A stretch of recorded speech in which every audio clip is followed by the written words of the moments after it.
They say every war is a war against children.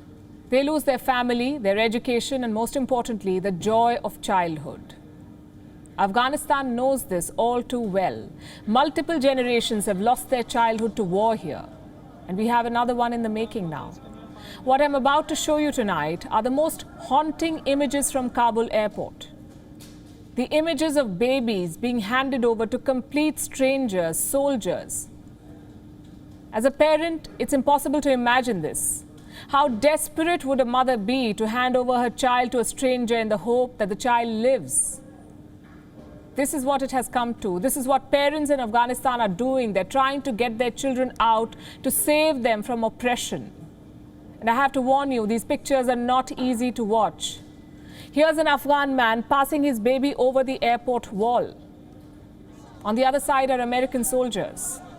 Think about the desperation. A parent passing their baby over barbed wire to a stranger, let that sink in. And this wasn't an isolated incident. Take a look at this video from Thursday. Another child being passed over the airport wall. What happens to these children? Where do they go? Who will take care of them? Who will raise them? Will Western countries take them in? Britain says it will not.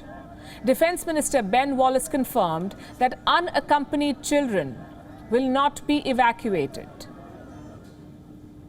So what's the plan here? Will they leave them at the gates or hand them over to the Taliban?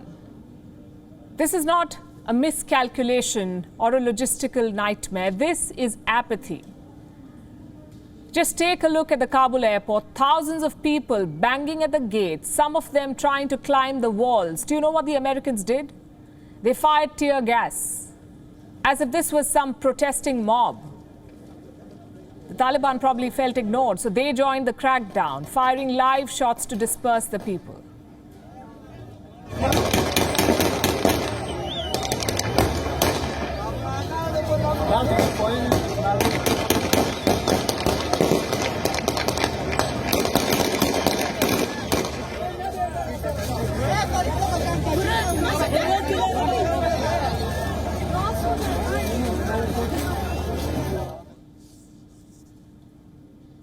You can see the chaos from the air. Look at these satellite images. The roads outside the airport are completely blocked. Inside, dozens of planes are preparing for takeoff. Most of them have Western personnel and Western allies. The US says it is now evacuating 3,000 people per day. Impressive numbers. But what about these people stranded outside? Remember, this is their airport. It belongs to the people of Afghanistan, but the US has cancelled commercial flights, blocked off the gates and walls. While they continue with their evacuations, the people of Afghanistan will never forget this betrayal. I've been stuck here for the past 2 days. I'm trying to get in. I went to the Americans. They pushed me out. They kicked me out. I went to the Germans. They beat me up with the sticks. They fired us. You see these gas fires that they make you cry? Tear gas. And this was just one account. Our correspondent Anas Malik visited the Kabul airport today. Everyone he met, everybody told the same story of hopelessness and abandonment. Listen in. I'm standing outside the western gate of the Kabul airport. This is the military side. This is heavily being guarded by the Afghan Taliban by and large. And you'd see patrols of them going on, aerial firing being done in order to control the crowd. These are these images to my right, the place where you've seen images of people giving away their children in a bid to secure them. Thousands and thousands of people are currently literally outside. I've met families in despair, in desperation, those who are criticizing the US as well on the whole process.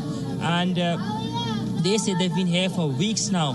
They say that they're waiting for their turn, and they are criticizing the lack of cooperation from both the sides. Anas Malik in Kabul, Afghanistan, for WION, World is One. The Kabul airport is a humanitarian disaster. The West may not admit it, but pictures don't lie. At least 10 people have died at the airport this week. There is tear gas, live firing, and children being passed over barbed wire.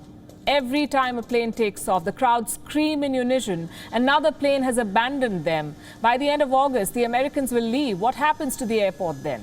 If the Taliban take control, will they let Afghans leave? Well, no one knows. The Americans may be willing to wait and watch, but Afghans do not have that luxury.